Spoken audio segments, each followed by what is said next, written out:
Hello, my wonderful, beautiful friends. Welcome back to r/ProRevenge, where you'll hear absurd stories about people getting what they deserve. Guys, I hope you're having a lovely day today. And in today's episode, you'll hear 3 revenge stories. The first story, OP realizes that he hired a shady maid. The second story, a boss decides to stalk an employee, which is ridiculous. And we'll finish up with OP absolutely destroying his neighbors. Guys, I hope you enjoy the stories today, and do hit that subscribe button for future revenge stories. Let's dive in. This story happened approximately 4 years ago to a friend of mine. He and his wife took a house loan, bought a new Chevrolet Camaro, and in general, they were preparing for a life together. Because of their lack of free time due to their hard work to pay off the loan, they didn't have time for themselves, nor for the abnormal amount of other things, such as housework. So they hired a maid. His first impressions about her were good, and they decided she's a person they'll trust. They handed her their house keys so she can come and clean their house when they were at work. The first few weeks she worked hard, and always paid attention to detail and nicely cleaned their house from top to bottom. She was also instructed not to let anybody in and to always lock the door when she left. After about 6 months of working there, strange things began to happen. Not in any anomalous way, but things just started to disappear, as in being stolen. It started with small things, like AA batteries, which are barely noticeable. Now, at first, my friend thought he simply lost them or misplaced them, but soon the maid raised suspicion as more and more things such as phone chargers, perfumes, and some electronics went missing. But without any evidence, blaming her wasn't in place. So he did what anybody in this situation would do. He decides to install security cameras. 5 weeks forward, and he had enough evidence to press charges on her. But he wanted her to get even more into the stealing, so he can squish every last cent out of her. So he came up with a plan. He wanted to see if she'd steal any bigger items while he was gone. He told the maid that he'll be gone for a week for a honeymoon. That means his brand new Chevrolet Camaro will stay parked in the house that the maid has keys to. They rented an apartment through Airbnb just a few blocks away from his place, and he placed the GPS tracking keychain into his car so he could see where his car is through the phone app. He then placed the car keys in a visible spot in the house so the maid will notice. All that was left was to wait for the magic to happen, and his intuition was right. After 2 days of constantly watching the GPS tracker's location, the car left the garage. All of a sudden, the car was cruising at 90 miles per hour on the highway. My friend immediately calls the cops. They catch the maid about 20 miles away. And now the revenge can take place. He decided to press charges on the maid. At court, the maid told the judges that my friend told her to drive the car to some untold location, and the one that should go to jail is him, because he wrongly accused her and he just wants to get money from her to pay his loan. But the tables turned. My friend and his lawyers showed the court all of the video evidence of her stealing the stuff, so it was clear as day that she committed a crime. She started swearing and telling every single lie she could think of. The security had to calm her down. She's now facing 5 years in jail, and she was charged $5,000, including all the stolen property but the car. A few days later, the police did a house check on her, and most of the stolen stuff was there. There were also some other things reported missing from other customers of her. Due to her previous debts and her new ones that she owes, she'll very likely become a homeless person when she's gotten out of jail. I hope that car was worth it. It sounds to me like she was trying to clean OP's house a little too well, my friends. Definitely not worth the jail time. It sounds to me like she just wanted to take that sweet Camaro out for a joyride. Even if she was planning on taking it out for a spin and then bringing it back without OP noticing, you should never drive other people's cars without their permission. Guys, now I'm very ignorant when it comes to stuff like jail time and laws, and I had no idea that stealing from somebody's house and taking their car could result in 5 years in jail. That's absolutely insane. So, I used to work in a convenience store, and the store manager was a real prick. He was misogynistic, offensive, creepy, and a downright bully. Sometime after I left, he was fired after he decided to turn a professional interview with a young woman into a conversation about her favorite porn. She reported him and he got the sack. Awesome. Anyway, this guy, who we'll call Andy, fancied himself as a real leader. I mean, he wasn't. He set impossible tasks and yelled instructions while doing absolutely nothing in the office in the meantime. I had a colleague called Gabby who, to be honest, I didn't get along with. However, I knew at the time that she was having a really tough time at home with her 3-month-old son.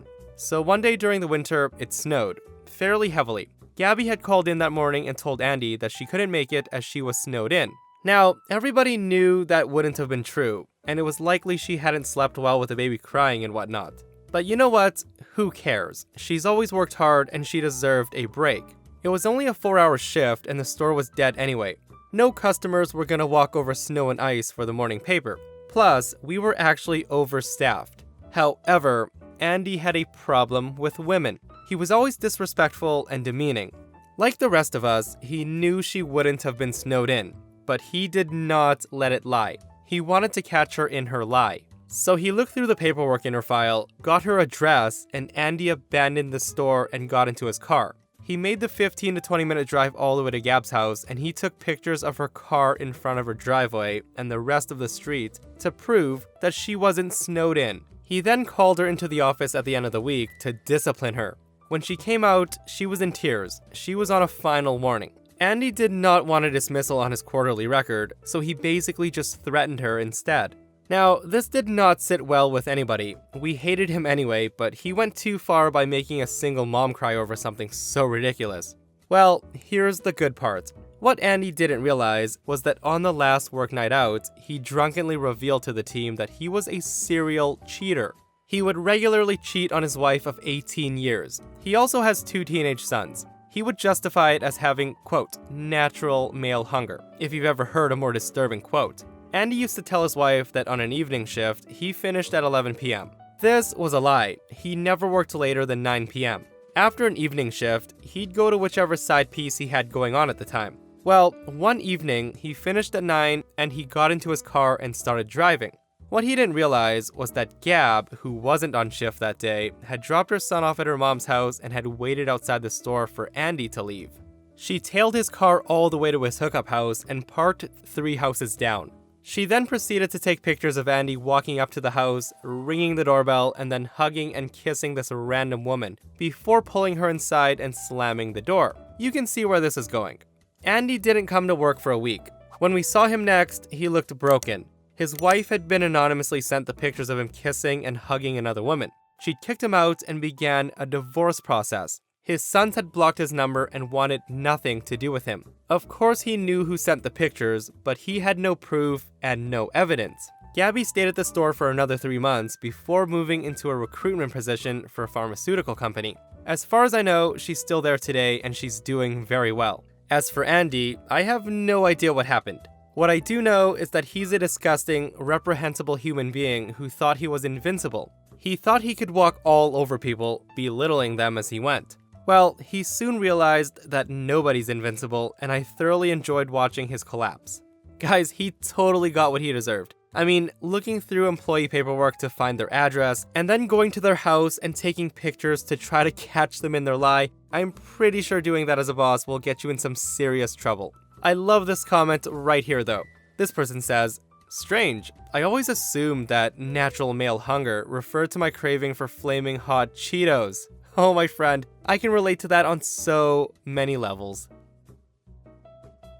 To start, I bought a house with the intention of doing a flip. When I moved in, the self-appointed block captain let me know who they were the first day. Sadly, they were my next door neighbors. Now, I tried to be friendly, but listening to them, I realized how terrible they were, and I still tried to be civil. My significant other kept saying, just wait for it to be our turn. They bragged about their contacts with the city, forcing people to make improvements on their houses, getting undesirable renters out of the houses, and just harassing people in general. As I worked on flipping my house, the wife became a worse thorn in my side. To start, she demanded I put up a fence so people would quit cutting through my yard and scaring her. Then, her husband demanded that I take care of the weeds in the yard or he will do it and bill me.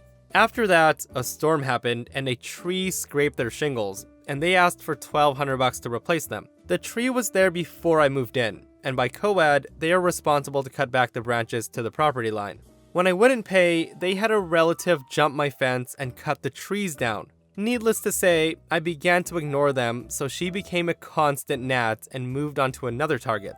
Then one day, when I was tearing down my deck for a patio, I realized that she put a feral cat colony on a section of my property. I had wondered why all the stray cats were around, and I finally found out. I reached out to the city and demanded it be removed, but they said she followed the law on getting it in place. As I tried to get it shut down, she began unhinged behavior, from standing in her window staring at me, to yelling out the window, to hitting the fence with items to scare my dog. Now, here's where my revenge starts. I start by filing a harassment restraining order against the wife, and had it granted with the evidence I provided. Of course, she contested it, as it was defamatory to her character. Before the hearing, the husband tried to physically intimidate me, so I filed one against him too, and it was also granted. In the hearing, it came up that there was also a restraining order against the husband as well, and they dodged it being served until I had it published as a means of service.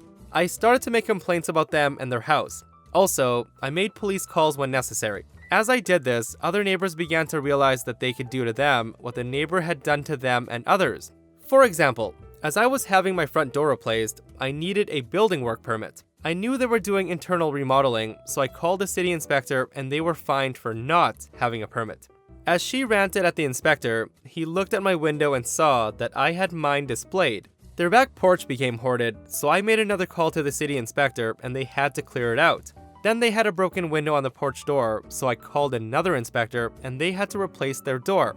Next, the paint on their house was peeling, so I called another inspector and they had to repaint. The inspector also found the wood underneath was rotting, with their front porch sloping, so they needed to fix the front porch, sections of the wood, and repaint. Through all this, they also had up cameras to prove that they were not doing the things I said they were doing, such as hitting the fence. They also pointed the camera at my backyard. I gave the camera the middle finger on my way to and from my garage. When she complained, with the city tiring of her, their response was that she was admitting to intrusively watching me. The fight over the cat colony came to an end when I realized that one of the cats had a serious disease, and I began to capture them and turn them into animal control. Don't worry, animal control was part of the feral program, so they would not be put down, but the neighbor would have to pay a fine to get each cat out or have the colony closed. Finally, I caught the sick one and it had rabies. Part of the program was for her to capture each new cat and have it vaccinated, something she admitted to willingly not doing on her GoFundMe for the colony.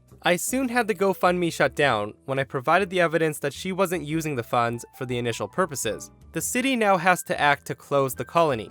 The person at Animal Control who wouldn't respond to my complaints was fired.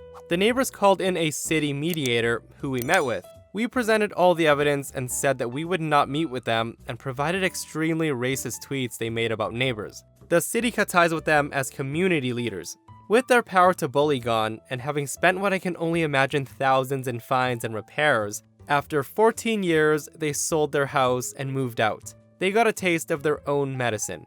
They knew I was wrapping up my flip and would be out in less than a year. Without being able to bully their neighbors, with people having their back, they seemed to have no further reason to stay. Needless to say, I did several more things to wear them down. Finally, when I listed my house, it was sold while theirs was still on the market. As a final FU to them, I reported to the county that they had both the new and old house listed as their homestead, meaning they were paying less in property taxes, so they got hit with more fines on the way out. I love this revenge. The best revenges are the ones that are done legally, where a person can't do a damn thing about it, guys. I love this person's comment right here. You flip the house, you flip them off, and you flip the tables on them. What didn't you flip?